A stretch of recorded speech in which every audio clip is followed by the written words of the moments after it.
আসসালামু আলাইকুম। এটা হচ্ছে DC circuit type 4 practice 04 DC circuit type 4 mix circuit অধ্যায় টেসলা ভলিউম 1 এর 4th এডিশন, যেটা প্র্যাকটিস 04 ম্যাথ। আমাকে বের করতে হবে I1 এবং I2। অর্থাৎ I1 হচ্ছে এই যে এই 24 ভোল্ট সোর্সের মধ্য দিয়ে কত কারেন্ট ফ্লো করতেছে, এই কারেন্টটা চাইছে। আর I2 হচ্ছে এই ব্রাঞ্চের কারেন্ট। তো এই যে তিনটা প্যারালাল ব্রাঞ্চ, তার মধ্যে একটা ব্রাঞ্চের ভোল্টেজ আমার জানা 24 ভোল্ট। তো একটা ব্রাঞ্চে যদি আমরা ভোল্টেজ জানি, তাহলে যে কোনো এক শাখার রেজিস্ট্যান্সের মধ্যে দিয়ে কারেন্ট বের করতে পারবো। তাহলে এই ব্রাঞ্চের প্যারালালে ভোল্টেজ 24, তাহলে কারেন্ট কি পাবো 24 বাই এই ব্রাঞ্চের রেজিস্ট্যান্স 1 যোগ 3 6 অ্যাম্পিয়ার। তাহলে এটা হচ্ছে আমার I2। এটা কিন্তু একটা উত্তর।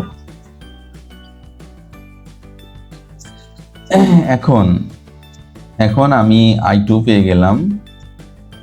এখন আমি কি করব? এখন হচ্ছে আমি এই শাখার কারেন্ট জানি, এদিকে কত আসতেছে সেটাও জানি,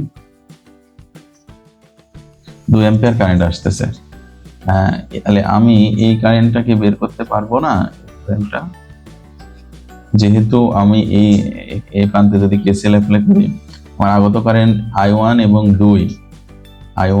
2 নির্গত কারেন্ট হচ্ছে পরে আমার এই I2। এর মানগুলো বসাই দিই, 2 I1 I2 6। তাহলে এটা ক্যালকুলেশন করলে I1 পাই আমরা 6 অ্যাম্পিয়ার। এটা হচ্ছে আমার উত্তর।